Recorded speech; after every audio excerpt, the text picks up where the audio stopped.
Assalamu alaikum warahmatullahi wabarakatuh. Hingabbu jejawin kitaaba isaa kan mata dureen isaa hingabbu joo qabatee dhufee jira gaafii fi deebii BBC afaan Oromootiin wajjin godhe haa dhaggeeffannu. Jamsii Oroo subscribe comment like share gochuun nu gargaara. Mata dureen isaa hingabbu jedha. Maalidha? Maal ergaa kamii dabarsuu yaadde? Egaa ilmi namaa waa hojjettaa waggaa hojjettee bira dabarse booda duuba laaltee madaalli geggeessituu jira. Jiruu siyaasaa kana keessatti aarsaa guddaan kafale. Hojii baay'ee soo hojjedhee milkaa'innas nan qaba. Kana laalee waggaan madaalu aarsaan kafaleefis waan hin milkaa'ee jiruuf aarsaan sunis garaan hin nyaatu. Kan jedhudha kan biraa immoo hojii hojjechaa ture keessatti namootni aaroo danda'anii gareelee muufatan jiraachuu danda'anii namoota walitti bu'uun jira. Sababni kanaatis qabsoo san bakkaan gahuudhaaf waan ta'eef qabsoo sun immoo booda galma waan ga'eef wanni hin gaabbu hin jiru kan jedhuun kan laalamu no regrets kan jedhu jechuudha. Amma yeroo akkamii barreesse tarii yeroo mana hidhaatti isa barreessite moo eegasii booda barraa'e moo? Mana hidhaatti barreesseetiin achi hidhaan baasaa ture booda harkaan barreessaa ture san booda taayip godhame yaadatte akkuma hidhaadhaa baheen maxxansiisuudhaaf yaadeen ture haalli yeroo san tures haalli biyyattii uummanni qalbiidhaan waa dubbisuudhaaf kan mijatu turre yeroo suman eeguu asirra geenye amma immoo dirqama kana caalaa tursiisuun hin barbaachisu kan jedhu nama maxxansiise malee manuma hidhaatti fixee bahee.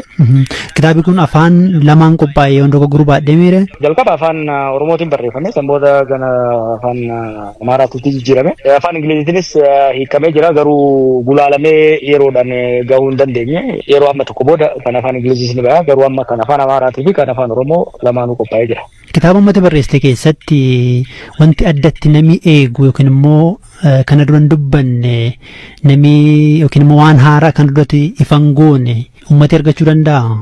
Waan baay'ee jira. Waan hojjetame gartee waggoonni keessa dabarre kun yeroo waa hedduun saffisaan jijjiiramaa turani. Kanaaf waan baay'ee argatu jedhee yaada.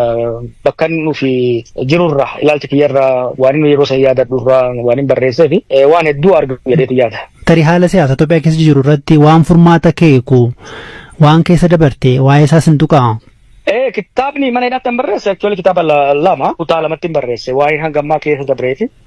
Gara fuulduraatti uummanni keenya biyyi keenya maaliif hojjetame rakkoolee hagammaa mudataa turan keessaa bahuu danda'a kan jedhu sanis barreesse garuu walirratti kitaabni kun amma gara fuula 500tti dhiyaata kan amma bahu kun aaniin yoo walirratti dabalame gara 1000 waan ta'uuf bakka lamatti baafne kana amma baasee kan itti aanu immoo bara dhufu bahuu qaba kan jee kan hambisee jira. Amma torban dhufu keessa Naayiroobii keessa akka eebbisiisuudha kanatti ifa goote tarii Itoophiyaa keessa eebbisiisuudhaaf yaanne moo haalatummoo jenne? Yaanne turree haalli mijachuu hin dandeenye. Akkuma agartu haalli biyya rakkisaadha. Kitaaba eebbisuudhaaf dhiisi. Namni hafuuruma baafachuuf haala ulfaataa jira. Kanaaf asitti eebbisuun filatame. Actually ani dura gara biyya Awurooppaatti eebbisuudhaaf yaadee ture. Garuu hawaasni asii kun asitti eebbisuu qabna jedhanii na gaafannaan hin tole jee asirraa eegalee sammuu Jarmanii biyyoota UK gara Ameerikaatti deemee kan eebbifamu ta'a. Kitaaba kun tarii amma haala Itoophiyaan keessa jirtuun gaafa laallennu amma maaliif eebbisiisuu barbaadde? Addatti akka nama siyaasaatti wanti yaaddee wanti akeekte jira? Haalli siyaasaa Itoophiyaan fooyya'aa jedhee yaadaan ture. Akkuma yaadatte gaaniidhaa bahuun akka duritti barreessuus dubbachuus dhiisee hojii baay'ee lafuma jala hojjechaa ture. Qondaalonni biyya sanii garuu homaa wanti jijjiiramas hin jiru. Kanaaf kana caalaa eeguun homaa wanti fooyyaan guddaan argamuu waan hin dandeenyeef baafnee hamma tokko uummannis akka irratti dubbatuuf hojii gara fuulduraa hojjechuudhaaf karoorfanneefis uummata wajjinis mari'achuudhaaf diskoors uummata keessatti akka uumamuuf yaadudha. Kanaaf amma kitaaba kanarraa uummati yaada akkamii naa kenna jettee yaadda yookiin immoo reakshinii akkamii eegda uummatarraa?